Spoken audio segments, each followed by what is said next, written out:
PM Modi के गढ़ में हिंदू मुसलमान होगा एक समान। मोदी सरकार उठाने जा रही है बहुत बड़ा कदम। एक तरफ हिमाचल में चुनावी बिगुल बज चुका है, वहीं दूसरी तरफ अमित शाह ने गुजरात में पूरी रणनीति ही बदल दी है। गुजरात जाकर अरविंद केजरीवाल ने जो सपना देखा था, एक झटके में उस पर शाह ने पानी फेर दिया है। अमित शाह ने तैयार किया कॉमन सिविल कोड का ब्रह्मास्त्र। अब हमेशा के लिए खत्म हो जाएगा सरिया कानून। पीएम मोदी के गुजरात पहुँचने से पहले अमित शाह ने दिल्ली से एक फाइल गुजरात के मुख्यमंत्री भूपेंद्र पटेल तक पहुंचा दी थी। कुछ घंटे के अंदर ही अमित शाह के साथ भूपेंद्र पटेल ने कैबिनेट की हाई लेवल मीटिंग बुलाई। इस बैठक में क्या होने वाला है किसी को खबर नहीं थी और फिर शाह ने अपने सबसे बड़े मास्टर स्ट्रोक से हर किसी को हैरान कर दिया।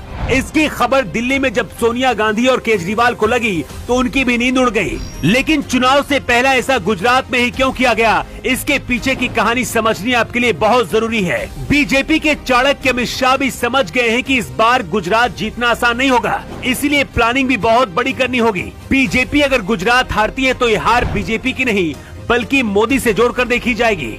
बीजेपी की राह पर इस वक्त सबसे बड़ा रोड़ा अरविंद केजरीवाल बन रहे हैं, लेकिन इस रोड़े को एक झटके में अमित शाह ने कैसे साइड कर दिया, खुद केजरीवाल को भी समझ नहीं आया। प्रधानमंत्री बनने से पहले पीएम मोदी ने देश की जनता से वादा किया था कि धारा 370 हटाई जाएगी, राम मंदिर बनेगा और पूरे देश में कॉमन सिविल कोड लागू होगा। मोदी सरकार बनने के बाद कश्मीर से धारा 370 भी हट गई, राम मंदिर भी बन रहा है। लेकिन अब मोदी शाह अपना सबसे बड़ा वादा पूरा करने जा रहे हैं।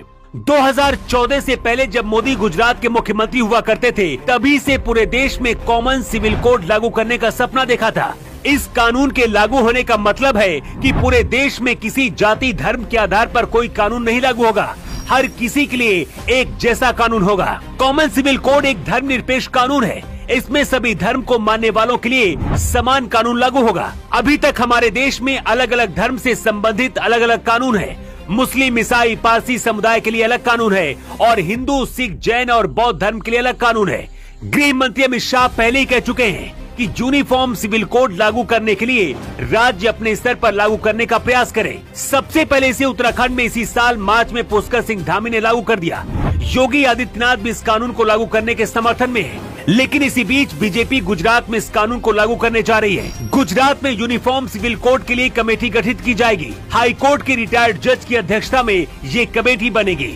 दावा किया जा रहा है कि अमित शाह के इस मास्टर स्ट्रोक से गुजरात में हिंदू मुस्लिम वोट बैंक बटेगा और इसका फायदा बीजेपी को मिलेगा। अभी तक गुजरात चुनाव का ऐलान नहीं हुआ है। विपक्ष का आरोप है कि बीजेपी ऐसा जानबूझकर फायदा लेने के लिए कर रही है। दावा किया जा रहा है कि इस बार पीएम मोदी खुद गुजरात में हर कैंडिडेट के नाम पर मुहर लगाएंगे।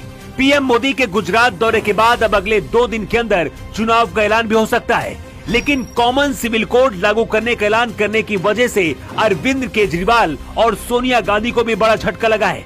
वैसे आपको क्या लगता है, क्या बीजेपी के इस नए प्लान से गुजरात में इस बार भी बीजेपी की सरकार बन जाएगी? आप क्या सोचते हैं? अपना जवाब आप कमेंट बॉक्स पर लिखकर जरूर बताएं।